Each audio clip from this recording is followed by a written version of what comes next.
Most people surrender their sovereignty the moment they open their eyes.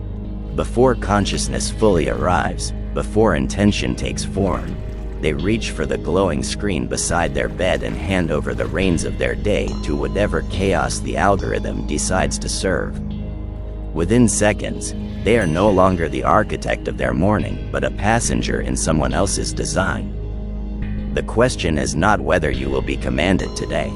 The question is, by what and by whom? The ancient Stoics understood something we have forgotten in our age of infinite distraction. They knew that the first hour does not belong to chance, it belongs to choice.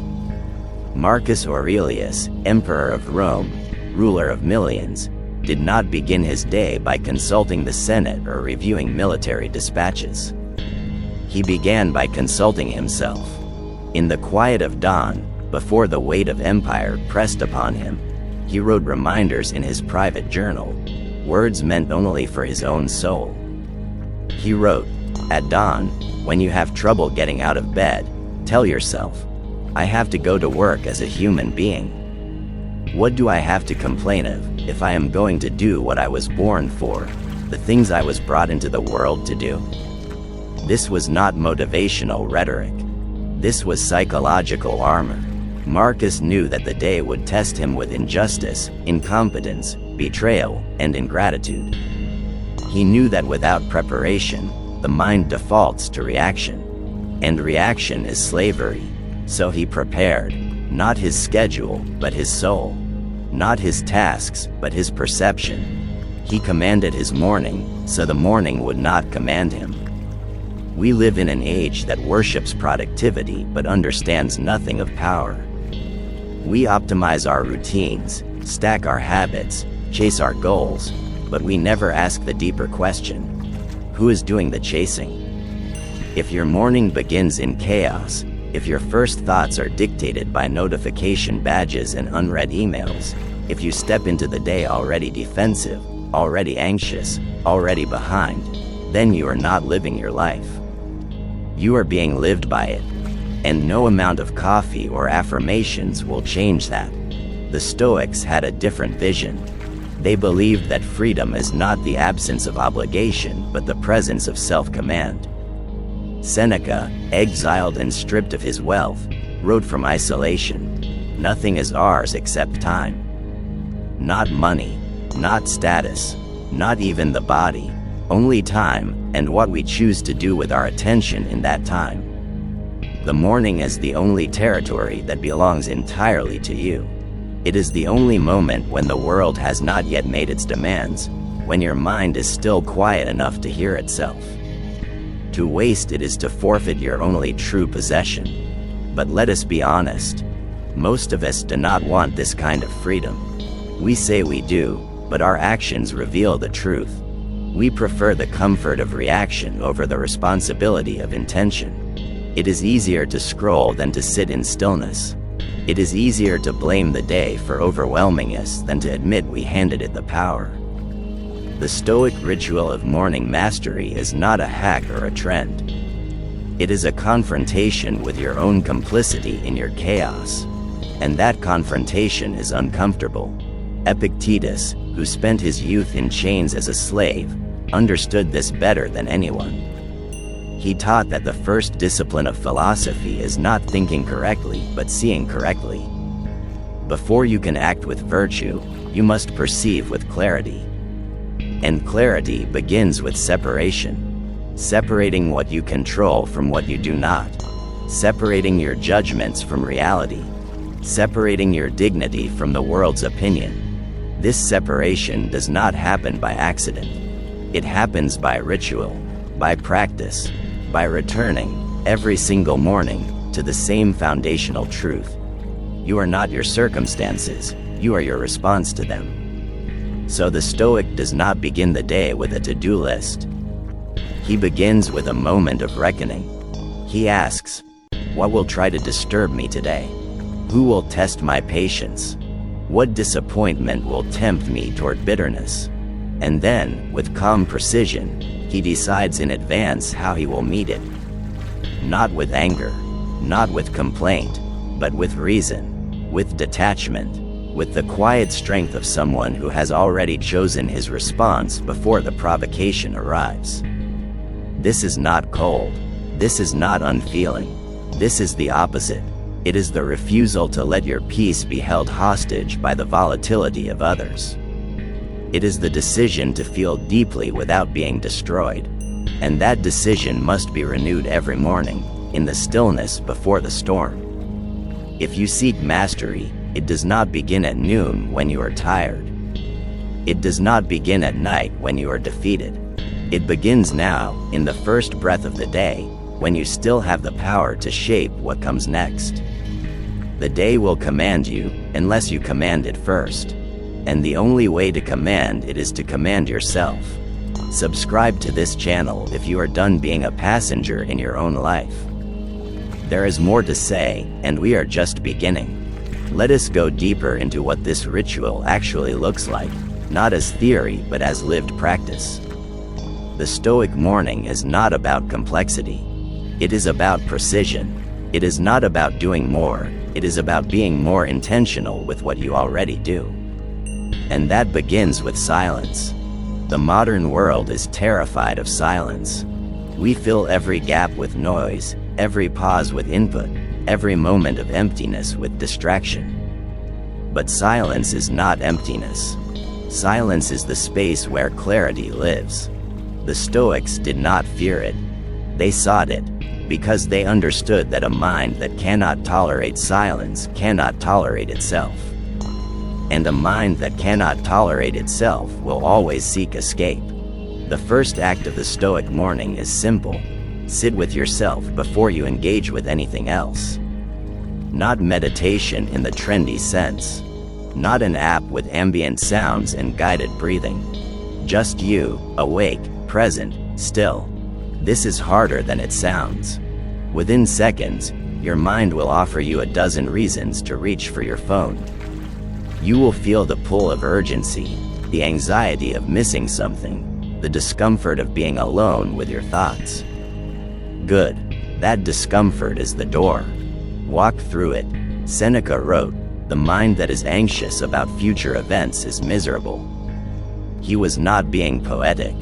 He was diagnosing a condition. Anxiety is the disease of a mind that has abandoned the present and fled into a future it cannot control. The morning ritual is the cure. It roots you here, now, in the only moment where you have power. When you sit in stillness, you are not doing nothing. You are doing the most important thing, reclaiming your attention from the tyranny of what might happen and anchoring it in what is. After stillness comes reflection, not journaling for performance or posterity, but writing to clarify. Marcus Aurelius did not write his meditations for an audience. He wrote them for himself, as reminders, as course corrections, as psychological fortifications. You can do the same. Take a page and ask yourself these questions. What virtue will I practice today? What weakness will I guard against? What judgment will I refuse to make?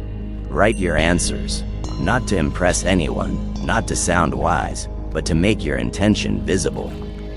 This is where most people misunderstand Stoicism. They think it is about suppressing emotion, about becoming hard and unfeeling.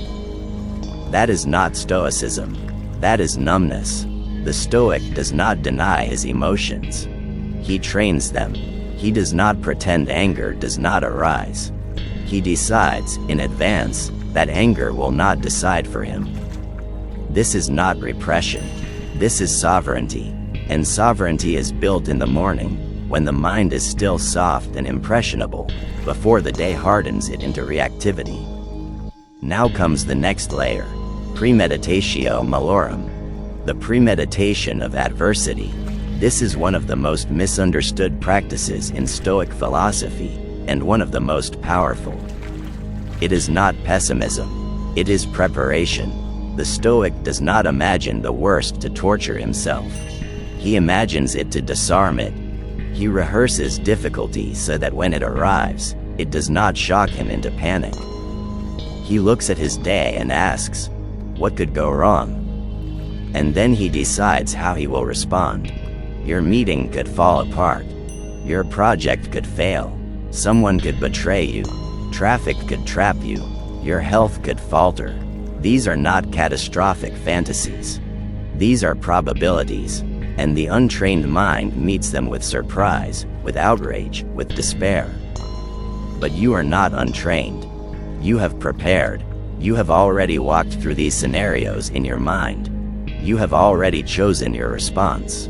So when they happen, you do not collapse. You execute. Epictetus said, "Do not seek for things to happen the way you want them to. Rather, wish that what happens happen the way it happens, then you will be happy." This is not passivity. This is radical acceptance married to disciplined action. You cannot control outcomes. You can only control your relationship to them. And that relationship is forged in the morning, when you strip away the illusion that the universe owes you comfort. Let us be clear about what this does. It does not make you invincible. It makes you unshakable. There is a difference. Invincibility is a fantasy. It is the belief that nothing bad will touch you. Unshakability is a reality. It is the knowledge that when bad things touch you, they will not break you. The Stoic morning ritual builds this knowledge into your nervous system.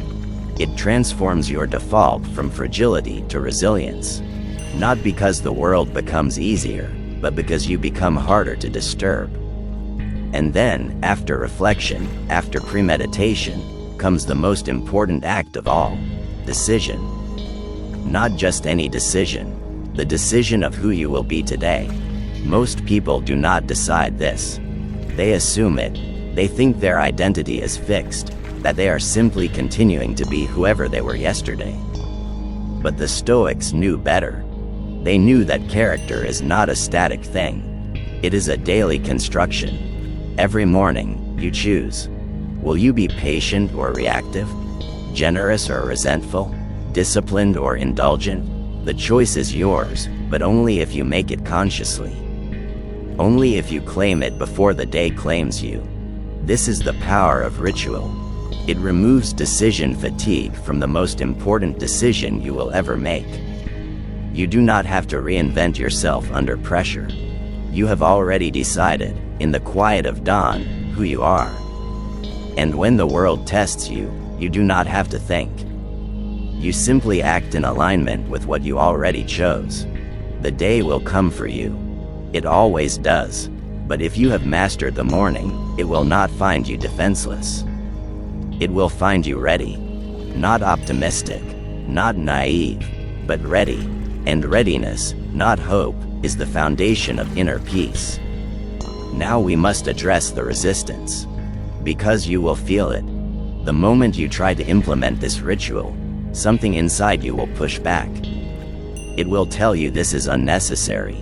It will say you are too busy, too tired, too far behind. It will offer you 100 rational reasons why today is not the day to start.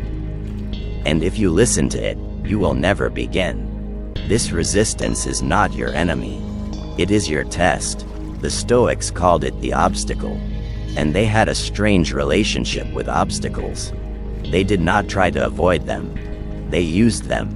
Marcus Aurelius wrote, "The impediment to action advances action. What stands in the way becomes the way." This is not a clever phrase. It is a psychological principle. Resistance is not proof that you are failing. It is proof that you are growing. And growth is always uncomfortable. Let us name the resistance clearly. The first form is laziness, but not the kind we usually think of. It is not physical laziness. It is mental laziness. The laziness that prefers comfort over clarity, that chooses distraction over discipline. This laziness whispers, "Why should I sit in silence when I could be entertained? Why should I reflect when I could be productive? Why should I prepare when I could just react and hope for the best?" The answer is simple, because hope is not a strategy, and reaction is not freedom. The second form of resistance is fear. Not the fear of failure, but the fear of responsibility. Because once you establish this ritual, once you taste the power of a commanded morning, you can no longer blame your chaos on circumstances. You can no longer play the victim. You must own your life. And ownership is heavy. It is easier to stay small, to stay reactive, to stay at the mercy of the day. But ease is not peace. And smallness is not safety. It is slow suffocation. The third form of resistance is doubt. The voice that says, will this even work? What if I do all of this and nothing changes? What if I am still overwhelmed, still anxious, still lost?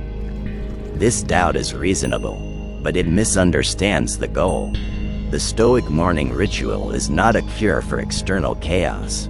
It is a cure for internal fragmentation. It does not promise that your day will be easy. It promises that you will be whole when you meet it. And wholeness, not ease, is the prize.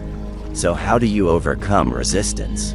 Not by fighting it, by outlasting it. The Stoics did not believe in motivation. They believed in discipline. Motivation is an emotion. It comes and goes. Discipline is a commitment. It stays. You do not wait to feel like doing the ritual. You do it whether you feel like it or not. And over time, the feeling follows the action. Not because the ritual becomes easier, but because you become stronger. Start small. Do not try to build the perfect morning in one day. Begin with 5 minutes of silence. That is all. Sit, breathe, notice your thoughts without obeying them. Do this for a week. Then add reflection. 3 questions, 3 answers. Another week. Then add premeditation. 1 scenario, 1 response. Build the ritual piece by piece, not as a performance, but as a practice. The Stoics did not become Stoics overnight. They became Stoics by returning, every day, to the same principles. You will do the same. And here is what will happen. At first, nothing. You will sit in silence and feel restless. You will write your reflections and feel foolish. You will premeditate adversity and think it is pointless. But keep going. Because beneath the surface, something is shifting. Your mind is learning a new pattern. It is learning that it does not have to obey every impulse. That it can pause. That it can choose. And that choice, repeated daily, becomes your character. One morning, something will test you. Someone will provoke you. Something will go wrong. And you will notice, in real time, that you do not react the way you used to. You pause. You breathe. You remember what you decided in the morning. And you act from that decision, not from the emotion.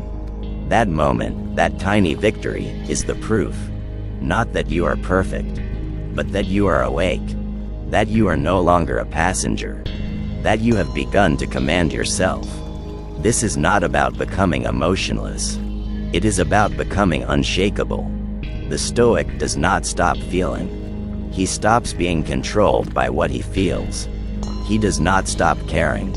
He stops letting his peace depend on things he cannot control. And this transformation does not happen in a seminar or a book. It happens in the morning, in the repetition, in the quiet commitment to show up for yourself before you show up for anyone else. Seneca said, "Every new beginning comes from some other beginning's end." You cannot build a new morning without letting go of the old one. The old morning of scrolling, of rushing, of reacting. The old morning of starting defeated before you have even begun. Let it end, not dramatically, not with a grand declaration. Just stop doing it, and in the space it leaves, build something worth waking up for. The ritual is not about control. It is about clarity. It is not about perfection. It is about presence. And presence is the only place where power lives. If you are not present in your morning, you will not be present in your life. And a life lived in absence is not a life at all. It is a haunting. Let us bring this home. Let us talk about what happens when the ritual becomes your nature. When it is no longer something you do, but something you are. because that is the ultimate goal. Not to perform the ritual, but to embody it.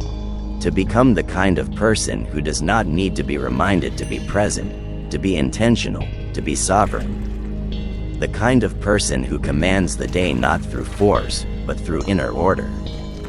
The Stoics had a word for this state: ataraxia, tranquility, not the tranquility of a vacation or a quiet room, the tranquility of a mind that remains calm in the center of the storm.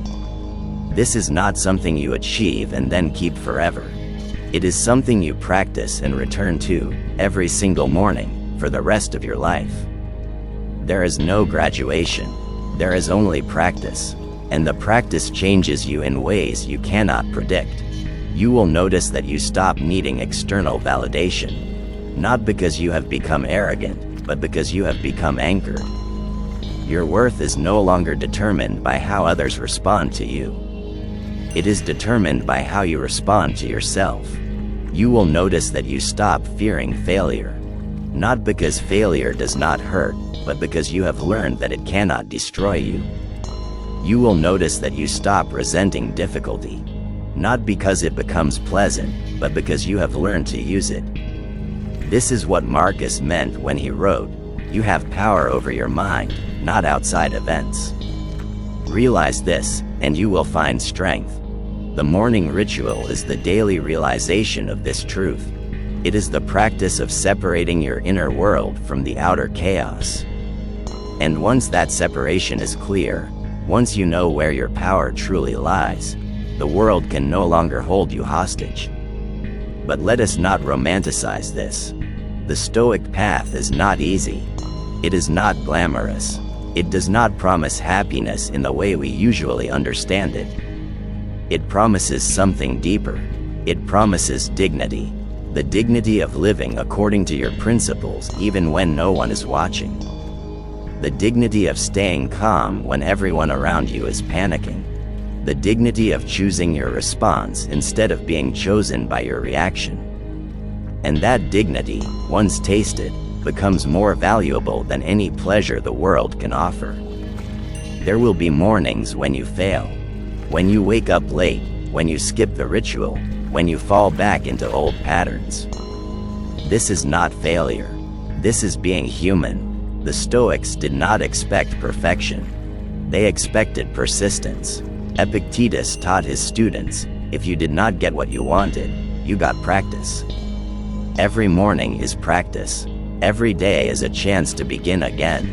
And the beauty of the ritual is that it does not punish you for missing it. It simply waits, patient and unchanging, for you to return. So return.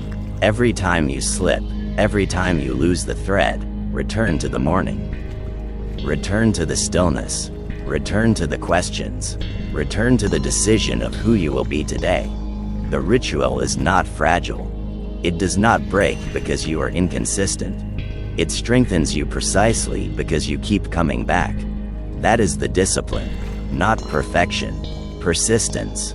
And here is the final truth, the one that ties everything together. The Stoic morning ritual is not about the morning. It is about your life. The morning is simply the lever.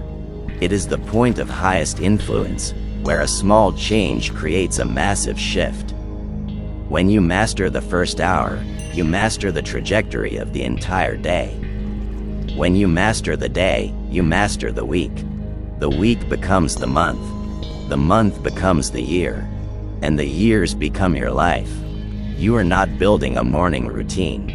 You are building a self that is not fragile, a self that is not reactive, a self that is not at war with reality. You are building the kind of person the Stoics called the sage. Not perfect, not invulnerable, but free from the tyranny of circumstance, free from the need for the world to cooperate, free to live with virtue, with clarity, with strength. This is not a small thing. This is everything. Because in the end, the only thing you truly own is how you meet the world. Not what the world gives you, not what it takes away, but how you stand in the face of it. And that stance is decided every morning, in the quiet moments before the noise begins. The day is coming. It always does. It will bring chaos, beauty, pain, and possibility. It will test you. It will try to command you. But if you have done the work, if you have claimed the morning, it will find you ready. Not hoping, not wishing, but ready. And readiness is the only armor you will ever need. So command your morning, not once, but every day. Not as a chore, but as a practice. Not to become someone else, but to become who you already are beneath the noise. The Stoics believed that we are all born with reason, with dignity, with the capacity for virtue. The ritual does not create these things. It reveals them. It clears away the clutter so you can see what was always there. And when you see it, when you feel that inner order, that unshakable calm, you will understand why the Stoics dedicated their lives to this practice. Not because it made them powerful in the eyes of the world, but because it made them free in their own eyes. And freedom, true freedom, is not found in what you can control. It is found in how you respond to what you cannot. The morning is yours. The day is not, but the morning is enough. Because in the morning, you decide who you are. And once you decide, nothing can take that from you. Not failure, not rejection, not loss, not even death. You are sovereign, not over the world, over yourself. And that is the only sovereignty that matters. If this resonates with you, if you are ready to stop being commanded and start commanding, subscribe to this channel. We are building something here. Not a following, a practice. And every video is another step on the Stoic path. The path does not end, but it begins every morning, with you, in the stillness before the storm. Command your day, command yourself, and in doing so, command your life.